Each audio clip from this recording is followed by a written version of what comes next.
You found it. Your home for the best content on your favorite team, the Fighting Tigers of LSU.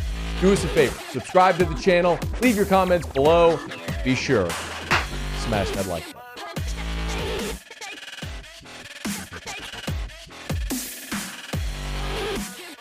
Brian Kelly, at his press conference today, of course, was asked about the quarterback battle. Here's what he said.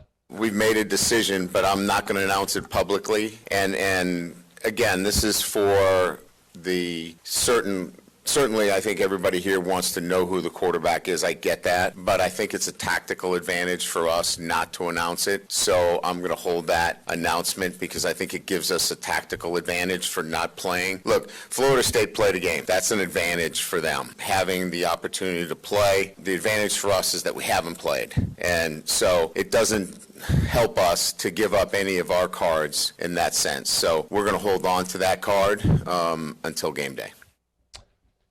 Don't blame him.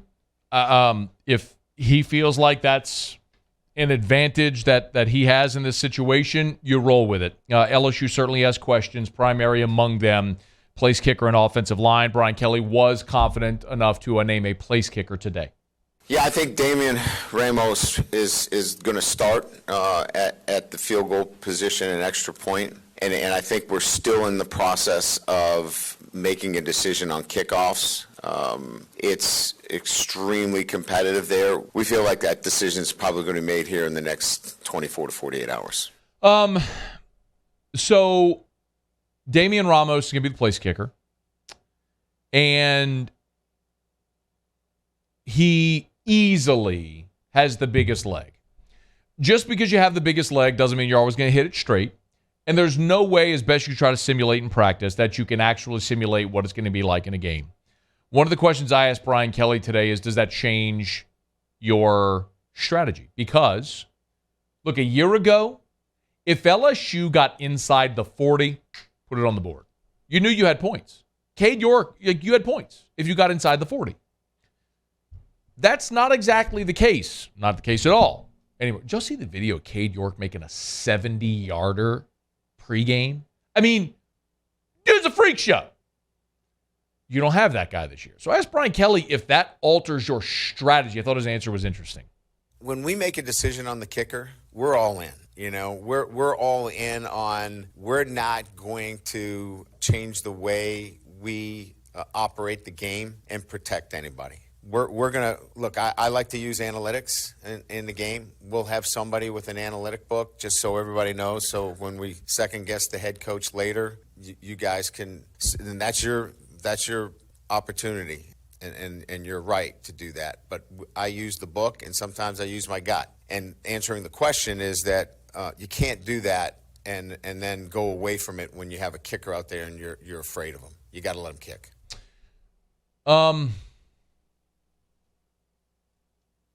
I love the end of that. You can't be afraid of him. You got to let him kick. I love that. And yeah, I think at times, the last time LSU had this issue with the place kicker was 2017. And at times that year, Ed was stuck between a rock and a hard place because he didn't know if he was going to run Jack Gonsolin out there. He didn't know if he was going to run Connor Culp out there. Wasn't sure. Field goals were a 50-50 proposition that year, y'all. And there were times you don't feel good about your kicker, you go for it, right?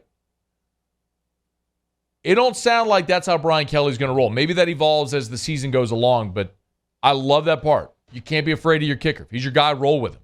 And I think Damian Ramos is, for me, as big a question mark as I'm watching this weekend as anybody on the LSU team. I do not think that's hyperbole. If you are going to play, and LSU likely will, if you are going to be playing in close games throughout the year, you've got to have a good kicker. There's going to be opportunities where you have to have Cole Tracy hit the walk-off against Auburn. You got to have Cade York hit the game winner in the fog against Florida. Go back to 2014, Colby Delahousse against Florida in the swamp, the game winner. That's going to happen. It's going to happen this year. You got to be able to trust that guy.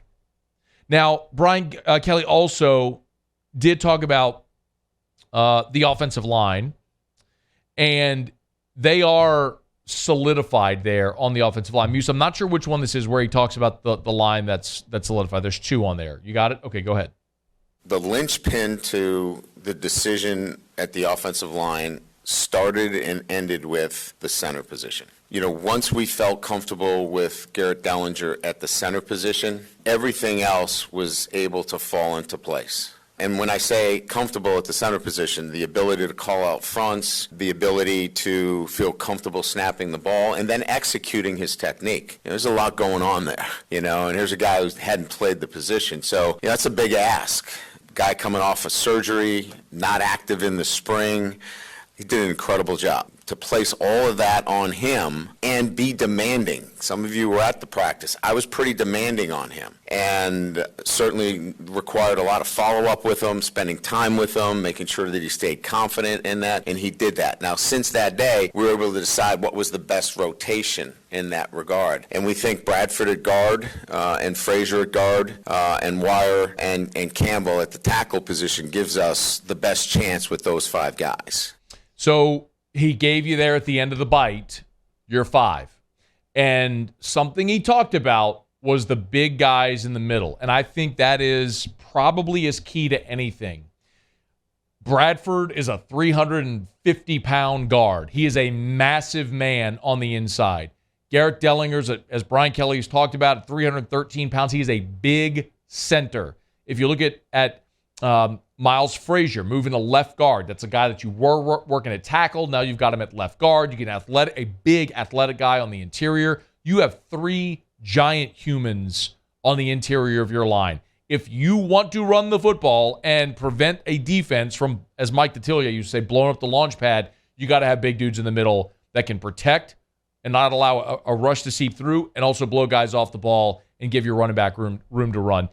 That also means Cam Wire goes to right tackle, so he is now solidified as your starting right tackle, an athletic guy that's played tackle at both sides, and Will Campbell at the left. So your starting offensive line is set as well. Y'all, the key to this game is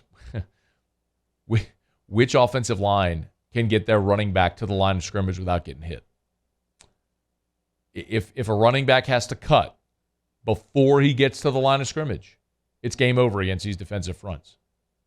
Which offensive line is going to be better suited to do that? We will be here 1 week from today. I know Monday's Labor Day, but we work on Labor Day after the first game. So we will be here a week from today. And the story of this game is going to be which offensive line performed better against a really good defensive front. LSU's offensive line is now set. We wait on word about quarterback. And it looks like we'll find out when LSU's offense trots out there for the first series against Florida State. Hey, thanks so much for watching. Please leave your comments. I love to interact. And be sure to hit the red subscribe button below.